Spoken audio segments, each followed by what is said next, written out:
นะโมตัสสะภะคะวะโตอะระหะโตสัมมาสัมพุทธัสสะนะโมตัสสะภะคะวะโตอะระหะโตสัมมาสัมพุทธัสสะសូមនមស្ការចំពោះព្រះអរហន្តសម្មាសម្ពុទ្ធព្រះអង្គមានព្រះភិក្ខស្រាតសំឡេងឈួរនេះចៅទី4នៅភូមិសុភី1ខេត្តបាត់ដំបងទេណារៀនរាប់តាំងអំពីថ្ងៃទី1មកយើងរៀនបាន7ថ្ងៃហើយក្នុងការសម្ដែងនៅលក្ខណៈសភាវៈធម៌ដើម្បីបង្អល់បង្ហាញផ្លូវប្រតិបត្តិសតិប្បដ្ឋានវិបស្សនាប្រកេនជូនញាតិញោមពុទ្ធបរិស័ទដើម្បីជាការសិក្សាយល់ក្នុងជម្រៅនៃព្រះពុទ្ធសាសនាសតិប្បដ្ឋានបរិបត្តិប្រព្រឹត្តទៅដើម្បីសេចក្តីបរិសុទ្ធនៃសត្វទាំងឡាយដើម្បីមានការលះបង់នៅសេចក្តីសោកក្តីទឹកខ្ជួលរំលត់នៅទុក្ខទោមនស្សហើយបាននៅអរិយមគ្គអង្គ8និងជាច្បាស់ចំពោះព្រះនិព្វានដែលជាបរមសុខដោយបញ្ញាដ៏ឧត្តមគឺដោយផ្លូវតែម្យ៉ាងគឺសតិប្បដ្ឋាន4នៅក្នុងអត្ថកថាមហាសតិប្បដ្ឋានសូត្រលោកបានសម្ដែងបញ្ជាក់លក្ខណៈនៃចិត្តដែលកើតឡើងព្រោះបានអប់រំសតិប្បដ្ឋានហើយសម្រាប់នៅប្រយោជន៍ដ៏ឧត្តមគឺកម្ចាត់បងនៅសេចក្តីសោកសេចក្តីទឹកខ្ជួលជាដើមអន្តតៈមហាមាត្រគឺជាអាមាត្យរបស់ព្រះរាជាប្របាទបសេនតិកោសលបានធ្វើនៅសឹកសង្គ្រាមឈ្នះព្រះរាជាទ្រង់អនុញ្ញាតឲ្យសោយរាជ7ថ្ងៃហើយបានប្រគល់នៅភរិយាដែលមានរូបស្អាតមួយឲ្យដល់សន្តតៈមហាមាត្រដោយសេចក្តីសប្បាយរីករាយដោយសេចក្តីស្រវឹងភ្លេចខ្លួនមិនបានពិចារណាឃើញចំពោះសង្ខារធម៌ដែលមិនទៀងដែលសេចក្តីសប្បាយកើតឡើងក៏ជាសង្ខារធម៌មិនបានថិតថេរនៅយូរទេដូច្នេះគឺថានេះជាឧបសគ្គមួយសម្រាប់សត្វលោកដែលរារាំងដំណើរផ្លូវមិនឲ្យបានរួចផុតអំពីសេចក្តីទុក្ខព្រោះថាសេចក្តីស្រវឹងសេចក្តីសប្បាយរីករាយភ្លើតភ្លើននឹងនាំមកនៅសេចក្តីទុក្ខលំបាកជាផលយ៉ាងណាសន្តតៈមហាមាត្រក្នុងរយៈកាលថ្ងៃទី7បន្តអំពីថ្ងៃដែលបានហើយរាជសម្បត្តិមកនោះព្រោះមានជ័យជំនះលើសត្រូវភរិយាជាទីសម្លាញ់ក៏បានដល់នៅមរណភាពដោយអំណាចនៃរោគក្បាច់ជីវិតទៅសន្តតៈមហាមាត្រនេះកើតទុក្ខសោកខ្លាំងណាស់ហើយក៏មានការរំពឹងនឹកគិតថាសេចក្តីសោកនេះមិនឃើញមានបុគ្គលណាមួយជួយរងាប់បានទេមានតែព្រះសម្មាសម្ពុទ្ធទេដូច្នេះអាត្មាអញនឹងទៅគាល់ព្រះអង្គដើម្បីសូមឲ្យព្រះអង្គជួយដោះនៅសេចក្តីសោកហើយក៏បានចូលទៅគាល់ព្រះដ៏មានព្រះភិក្ខដែលព្រះអង្គគង់នៅក្នុងសួនអោស្ទៀនសន្តតៈមហាមាត្រនឹងកាលដែលនាំភរិយាព្រមទាំងបរិវារទៅមុជទឹកនឹងក៏បានជួបព្រះសម្មាសម្ពុទ្ធដែរតែមិនបានមករកព្រះអង្គទេគ្រាន់តែមានអាការៈដូចជាមានសេចក្តីគោរពខ្លះដែរអោនក្បាលងក់ក្បាលហើយហួសទៅប៉ុន្តែដល់តែមានសេចក្តីទុក្ខទៅមករកព្រះតែលើសប្បាយអត់រកពុទ្ធទេយើងច្រើនតែអញ្ចឹងដែរកាលណាមានភ័យមានរឿងហេតុអីមិនស្រួលមកបានរកពុទ្ធោ ឲ្យដល់ទៅសបាយរីករាយមិនរកពុទ្ធោទេចិត្តនឹងវាក្រាច់ទៅរកនេះរកនោះជាកាមារម្មណ៍ផ្សេងដល់តែក្តឹងក្តាំងទៅទ្រិះទៅព្រុសមកនេះបានរកពុទ្ធោហើយឆ្ងាយអញ្ចឹងអាហ្នឹងទៅតាមហេតុតាមបច្ច័យតាមអធិស្ឋ័យទេណាចំពោះសង្ខារធម៌គឺស្ដេចហើយតែនៅលើហេតុបច្ច័យទៅយ៉ាងម៉េចគឺវាអញ្ចឹងហើយព្រះសម្មាសម្ពុទ្ធនឹងព្រះអង្គមិនប្រកែកប្រកាន់អីទេព្រោះយើងបានជ្រាបហើយព្រះអង្គជាអ្នកប្រាជ្ញព្រះអង្គជាបណ្ឌិតព្រះអង្គជាមុនីព្រះអង្គជាប្រខៃណាស្របអស់ហើយអាសវៈមានអ្នកអតិមានអ្នកអីព្រះអង្គអាស្រ័យបតីករណាទ្រង់ប្រោសសម្ដែងនៅព្រះធម៌ទេសនាចំពោះសន្តតិមហាមាត្រដែលជាបុគ្គលធ្លាប់សន្សំឧបនិស្ស័យបុណ្យបារមីអំពីអតីតច្រើនមកដែលជាបុណ្យបារមីប្រព្រឹត្តទៅដើម្បីរំលត់នៅកិលេសប្រព្រឹត្តទៅដើម្បីព្រះនិព្វាននោះព្រះអង្គទ្រង់សម្ដែងនៅព្រះពុទ្ធគាថាថាយ៉ាងពុបេតាំងវិសោសេហេបច្ឆាតេមេហុកិញ្ចនំមច្ឆេជេណោកហេសៈសេឧបសន្តោចរិសៈសៃតេតែមានសេចក្តីប្រែថាបុគ្គលក៏បែងញ៉ាំងកិលេសអតីតឲ្យរៀងស្ងួតទៅក៏បីមិនមានសេចក្តីកង្វល់ចំពោះកិលេសដែលជាអនាគតហើយនឹងការមិនកាន់យកនៅខណ្ឌជាកណ្ដាលប្រមែងបានដល់នៅសេចក្តីស្ងប់ហើយប្រាជ្ញទៅនៅក្នុងសេចក្តីនៃព្រះធម៌ទេសនានឹងក្នុងបកករណាខ្ញុំបាទនឹងពង្រីកសេចក្តីបន្តិច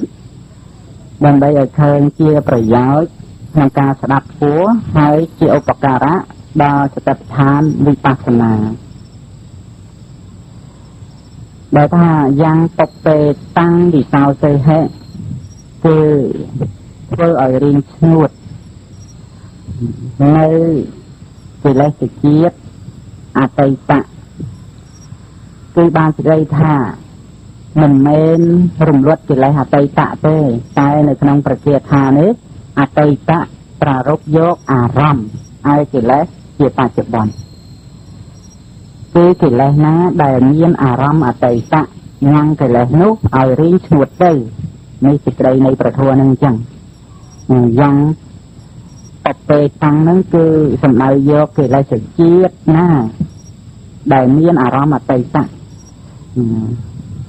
តាំងវិសោទេហេគឺថាញ៉ាំងកិលេសជាតិនោះឲ្យរីងស្ងួតទៅ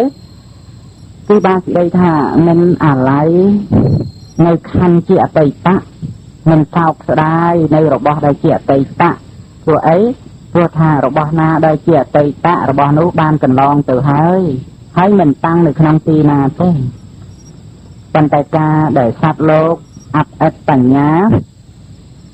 នៅក្នុងការពង្វែងនិងការឆោតល្ងងខ្លៅរបស់ដែលជាទោសសោះទេដែលកន្លងទៅណាគឺការមិនទៀងអតីតនឹងព្រោះការមិនទៀងនៃសង្ខារធម៌កន្លងទៅជាអតីតរបស់ណាមិនទៀងរបស់នោះជាទុក្ខរបស់ណាមិនទៀងជាទុក្ខមានសេចក្តីប្រែប្រួលគឺរបស់នោះជាទោសនេះគឺថាសង្ខារធម៌ដែលជាអតីតបញ្ជាក់លក្ខណៈជាទោសនៃសង្ខារធម៌ដូច្នេះដែលព្រះសម្មាសម្ពុទ្ធព្រះអង្គទ្រង់សម្ដែងឲ្យមានការញ៉ាំងកិលេសដែលប្រពយកនៅអារម្មណ៍អតីតឲ្យរៀងស្ងួតទៅនោះឲ្យអស់ទៅនោះគឺបានស្ដីថាមិនអាល័យស្ដាយទេនៅខណ្ឌណាដែលជាអតីតព្រោះអីព្រោះរបស់ដែលជាអតីតរបស់នោះវាជាទោសបើសិនជារបស់នោះឯងគួរដើម្បីថាថិតថេរទៀងទាត់ទៅក៏បីនឹងជាប់ជំពាក់ស្រឡាញ់តែថារបស់នឹងឯងមិនថិតថេរទៀងទាត់ទេមានលក្ខណៈជាទោសព្រោះកន្លងទៅហើយដែលពាក្យថា ปัจฉาเตเมหุกัญญนังมันก็ใบกงวะจมปัวสิเลยได้ประรบยกอารมณ์อนาคตที่บ้านที่ได้ทำมันสังคมอนาคตยังใจเงียบสิได้นึกเกิดสังคมจมปัวอนาคตแต่จมปัวอนาคตาความนี้ปวดหัวเจียอนาคตเนียนแต่เจ็ดเจตสักหนึ่งรูปอันนั้นเจียอนาคตประหิตเตียนเน้นเน้นเจียทัวขนองอนาคตกาลเด้ให้ก็เน้นเน้นเจียทัวขนองอัตติกะกาหนึ่งปัจจุบันกาลได้นิเตียนคือเจียกาลวิมุตแต่ทัวเจียทัวพัจจากาจังใบขนองกาจังใบนี่เนียนแต่ซองคาหรือทัวเด้โดยใช้การสังคมปรารถนาอนาคตนี่คือจับจำเป็นหนึ่งซองคาเอาไว้ก็ได้มันพาปรารถนารูปสำเร็จเคลื่อนรูปพัฒน์เตะเตในอนาคตเนาะจมใบกาแต่ยังปรารถนาสังคมในทัวอาเอก็ได้ในอนาคตกาคือชั่วทาจับจำเป็นหนึ่งซองคาหรือทัวต่างอ้อโดยใช้พระองค์ตรงสำแดงท่าเงินกล่องว่าจมพวกขันเจียนาเกิดคือบ้านได้ค่ะเงินเมียนกินแล้วได้ประรบยกในอารมณ์เจียนาเกิดไอ้มาเชเจโนเกเฮสะเสนั้นคือเงินการยกในขันเจียกันดาโนเกเฮสะเสคือเงินการยกในรูปขันเวทนียขันสัญญาขันสังขารขันនិងវិញ្ញាណขันជាបច្ចុប្បន្នក្នុងពេលនេះមានរូបធម៌និងនាមធម៌ដែលជាខណ្ឌកំពុងប្រកបតែការចាប់យកដោយសក្កាយទិដ្ឋិឬក៏ដោយអំណាចមានអ្នកបញ្ហាចាប់យកនៅខណ្ឌជាបច្ចុប្បន្ននោះហើយក៏មិនបានដល់នៅសេចក្តីស្ងប់ព្រោះអំណាចនៃការចាប់យកនោះយ៉ាងម៉េចគឺថាឧបាទានព្រោះឃើញរបស់ហ្នឹងសំខាន់មានសារៈព្រោះគឺថាការដែលយើងខំនឿយហត់លំបាកក្នុងដំណើរជីវិតនេះក៏មកអំពីឃើញថាបញ្ញខណ្ឌជាទូខ្លួនមានសារៈនៅត្រង់ហ្នឹងដូច្នេះគឺដើម្បីឲ្យខ្លួននឹងគ្រាន់បើដើម្បីឲ្យខ្លួននឹងប្រសើរសូម្បីក្នុងផ្លូវលោកក៏ត្រូវតែស្វែងរកទ្រព្យសម្បត្តិកុំឲ្យចាញ់ជេរអញ្ចឹងជាការមានតោះគ្នានឹងបុគ្គលនេះបុគ្គលនោះហើយឃើញបុគ្គលនេះនោះនឹងគេបានទ្រព្យសម្បត្តិច្រើនគេរកបានអញ្ចឹងទៅខ្លួនឯងក៏មិនបានជាចាប់ផ្លឹកនឹកធัวអាអីទេដើម្បីថាកុំឲ្យខ្មាស់ទេត្រូវខំរកឲ្យបានច្រើនដោយគេឬតន់តែលើសគេអញ្ចឹងទៅក៏មាននឹងដោយអីគឺដោយសារឃើញសារៈក្នុងបញ្ញខណ្ឌដោយសេចក្តីសម្គាល់ថាជាទូខ្លួនដូច្នេះគឺសំខាន់បញ្ញខណ្ឌគឺនៅត្រង់ថាជាទូខ្លួននិងជារបស់ខ្លួនហ្នឹងអាហ្នឹងគឺជាការឃើញដោយប្រសិទ្ធៈបញ្ញាគឺឃើញថាបញ្ញខណ្ឌហ្នឹងមានសារៈនៅត្រង់ហ្នឹងឃើញថាជាទូខ្លួន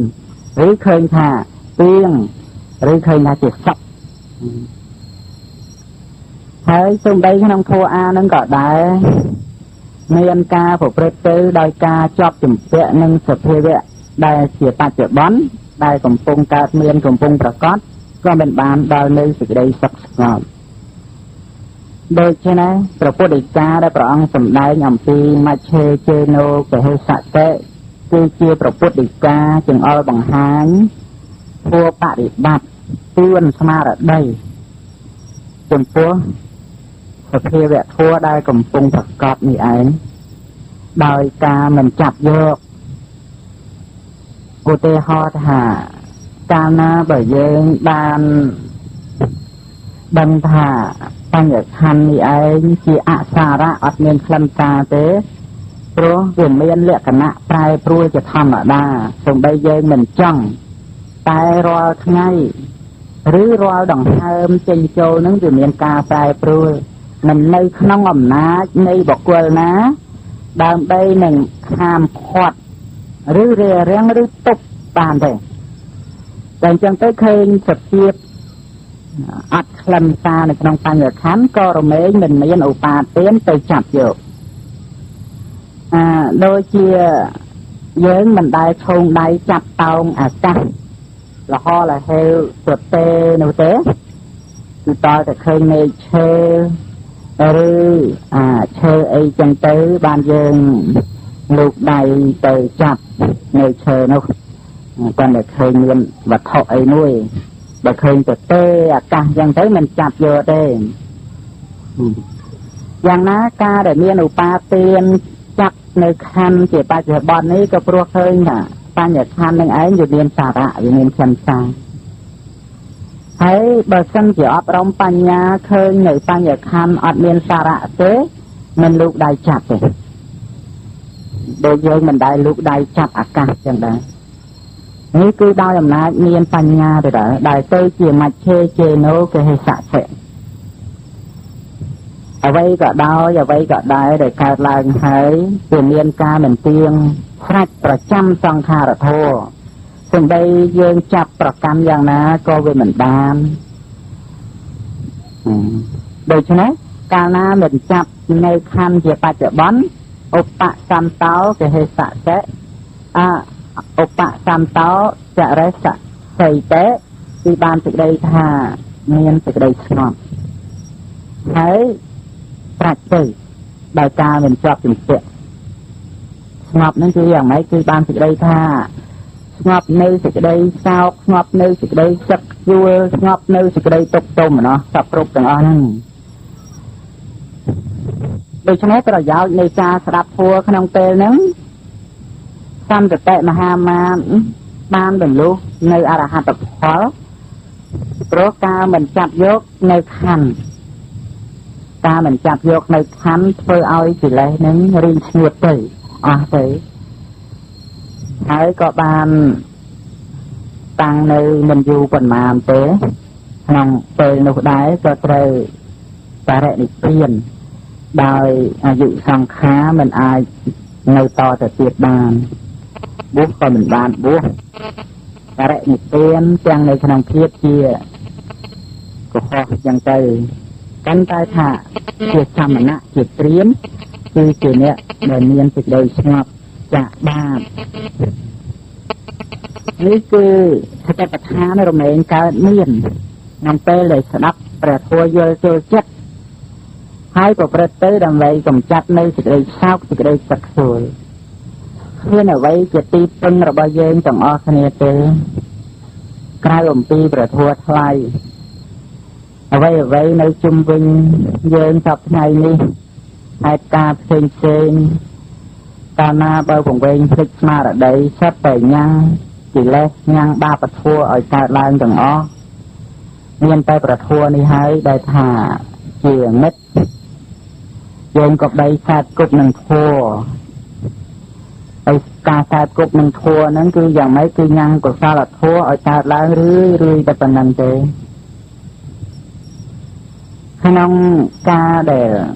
យើងអប់រំនៅសតិប្បដ្ឋានវិបស្សនាប្រយោជន៍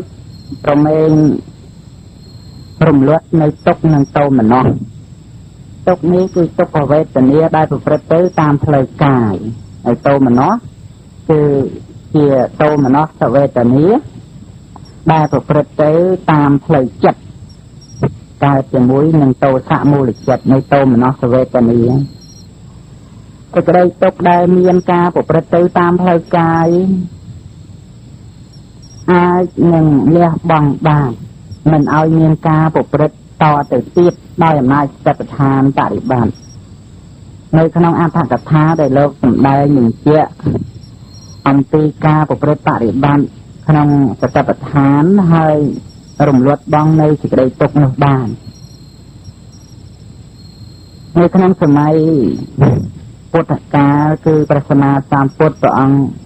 ទ្រង់គង់ប្រជញ្ញនៅឡើយភិក្ខុ30អង្គលោក ទៅគង់នៅក្នុងអរញ្ញវិហារទៀនភ្នំប្រព្រឹត្តនៅសមណធម៌គឺធម៌របស់សមណៈគឺធម៌ស្ងប់ដោយបានស្ដាប់នៅឱវាទរបស់ព្រះសម្មាសម្ពុទ្ធយល់ចូលចិត្តអំពីទិសដៅនៃសាសនាដែលដឹកនាំឲ្យមានការលះបង់នៅកិលេសធម៌ទាំងឡាយព្រោះមិនប្រកាន់ចំពោះសង្ខារដែលសង្ខារនោះកើតមានព្រោះហេតុព្រោះបច្ច័យការដែលលោករស់នៅតាមអធិស្ឋ័យស្ងប់ស្ងាត់ចឹងទៅមិនមានការកង្វល់នឹងចិញ្ចឹមបុត្រភរិយាហើយក៏គ្មានការហួងហែងទ្រព្យសម្បត្តិបរិខាអីច្រើនទេប៉ុន្តែលោកមានជីវិតជាសុខសាន្តណាស់ដល់ខាត់ជំរះនៅសីលគុណរបស់លោកហើយអប់រំចិត្តនឹងមានការចម្រើនបញ្ញាភ្លឺស្វាងក្នុងការឆ្លោះបំភ្លឺនៅសង្ខារធម៌ដែលវាមានសច្ចភាពជាប្រកដីតាមផ្លូវភ្នែក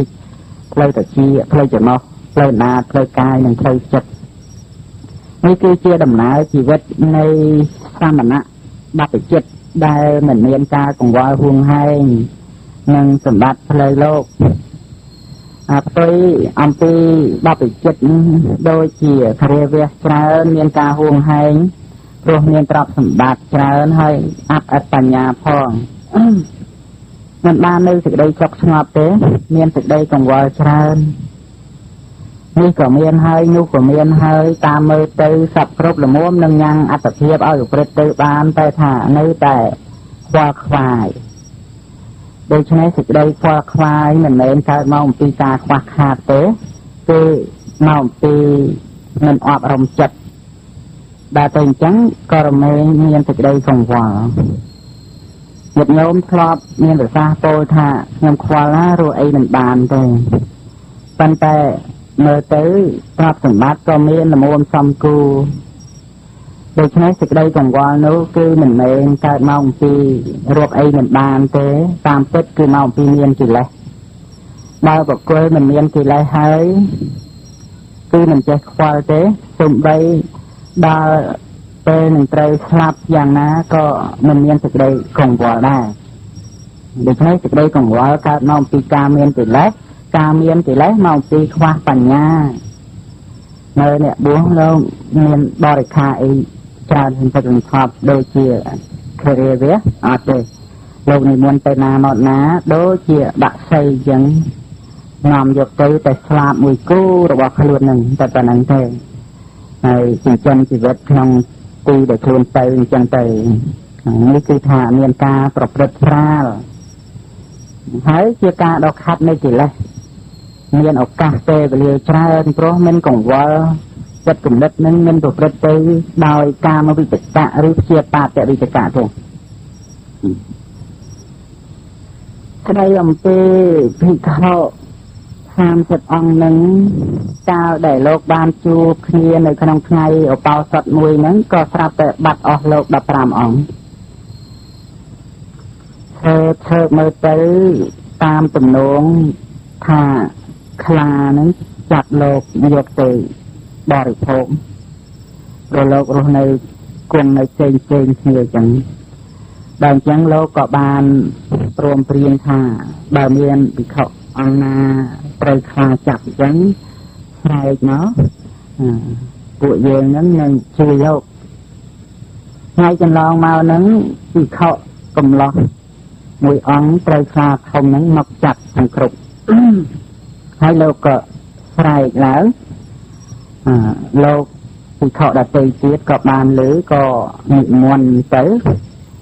កាន់ឈើច្រត់នឹងដេញគម្រាមសត្វខ្លាវាមិនប្រឡែងលោកនឹងទេបំណងថាដេញវាឲ្យវាលេងតែវាមិនលេងវាពំរត់ទៅខ្លាធំរហូតដល់ពំឡើងទៅលើជ្រលងភ្នំដាច់មួយដែលភិក្ខុលោកមិនអាចឡើងតាមទៅជួយបានតែអញ្ចឹងលោកក៏មានព្រះថេរៈដីកាថាអ្នកដ៏សប្បុរសហើយពួកខ្ញុំមិនអាចជួយលោកបានទេសូមលោកជួយខ្លួនលោកចុះព្រោះឱកាសពេលនេះគឺគុណវិសេសដែលបានសម្រេច ជាទីពឹងរបស់លោកខ្លះដែលពំលោកបានយកទៅដល់កន្លែងដែលសម្រាប់បរិភោគវាចាប់ផ្ដើមបរិភោគពីសាច់លោកហ្នឹងតាំងអំពីរៀនជើងមកលោកអស់នៅទីពឹងខាងក្រៅហើយក្នុងពេលនោះទុក្ខវេទនាដែលបង្កើតឡើងក៏បានទៅជាសតិប្បដ្ឋានគឺជាអារម្មណ៍របស់សតិដោយមានស្មារតីតម្កល់នៅក្នុងទុក្ខវេទនាហើយឃើញបច្ចៈនៅសភាពនៃសង្ខារធម៌ដែលប្រព្រឹត្តទៅតាមបច្ច័យដែលមិនអាចហួងហែងមិនអាចហាមបាននេះជាទោសនៃសង្ខារធម៌ចិត្តរលាស់ចេញអំពីខណ្ឌនឹងរមែងមានដោយអំណាចសតិប្បដ្ឋានខ្លះទីជើងលោកដល់កកជើងថោតាបត្តមៈកើតឡើងលះនៅកិលេសតាមលំដាប់ខ្លះទាំងពីស៊ីមកដល់ក្បាលជង្គង់សកតិជានិយៈកើតឡើងដោយអំណាចស្មារតីប្រព្រឹត្តទៅក្នុងសតិប្បដ្ឋានគឺដោយអំណាចមានទុក្ខវេទនាដ៏ខ្លាំងក្លានឹងឯងជាអារម្មណ៍ខ្លះស៊ីមកដល់ពោះនៅតែលោកមិនទាន់ស្លាប់ញ៉ាំងអនាគានិយៈឲ្យកើតឡើងមុននឹងលោកសុគតអរហត្តផលក៏កើតឡើងហើយក៏បរិនិព្វានទៅនេះហើយគឺថាជាទីពឹងដ៏ឧត្តមក្រៅអំពីអ្នកផលដែលត្រូវបានសម្រេចដោយការអប់រំចម្រើនសតិប្បដ្ឋានមិនដឹងបានអីជាទីពឹងទេមើលចុះការដែលយើងខំពឹងរបស់ខាងក្រៅគឺមិននឹងជួយបានកាលដែលមច្ចរាជគ្រប់សង្កត់ហើយមានកូនមានចៅមានបុត្រភរិយាមេត្តាបិតាដូចជាមិនមានព្រោះថាមិនអាចជួយបានក្នុងដំណើរទៅកាន់បរលោកដោយអំណាចមរណៈគ្រប់សង្កត់ដូច្នេះសូមញាតិញោមមានស្មារតីឡើងដើម្បីថាសាទគប់ជាមួយទៅនឹងកុសលធម៌ឲ្យបានច្រើនក្នុងការអប់រំចម្រើននៅសតិប្បដ្ឋានក៏មានការប្រព្រឹត្តទៅលះបង់នៅតោមនស្សជាទុក្ខវេទនាប្រភេទនៃវេទនាម្យ៉ាងដែលប្រព្រឹត្តទៅជាមួយនឹងចិត្តទោសៈជាសេចក្តីលំបាកចិត្តបើនៅក្នុងប្រភេទនៃវេទនាសង្ខេបគឺទុក្ខវេទនាបើនៅក្នុងប្រភេទនៃវេទនាដែលចែកជា5គឺតោមនស្សវេទនាតោមនស្សព្រោះអីព្រោះថាវាចេះទៅតោះទៅវាមិនបានទៅជាស្អីទេវាបានតែសេចក្តីលំបាកនឹងឯងដូច្នេះបានអីជាទីពឹង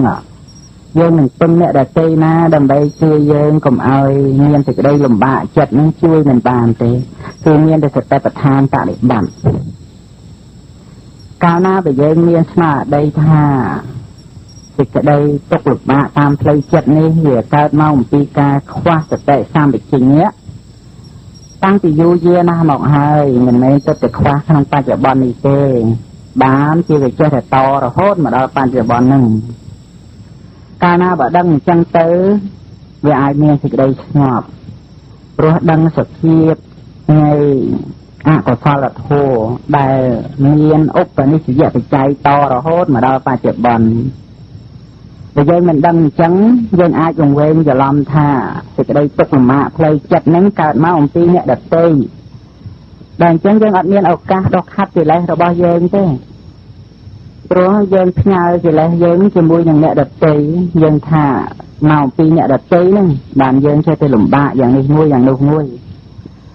តាមពិតមិនមែនមកអំពីអ្នកដទៃណាគឺមកអំពីការដែលយើងមិនមានស្មារតីទេតាខ្វះសតិសម្បជញ្ញៈទេតាបានជាវាចេះតែកើតនៅអកុសលធម៌ហ្នឹងដូច្នេះការដែលយើងអប់រំចម្រើនសតិប្បដ្ឋានគឺជាប្រកដីជាធម្មតាខ្ញុំសូមជម្រាបញាតិញោមថាបុណ្យគឺតាំងអំពីថ្នាក់ទានរហូត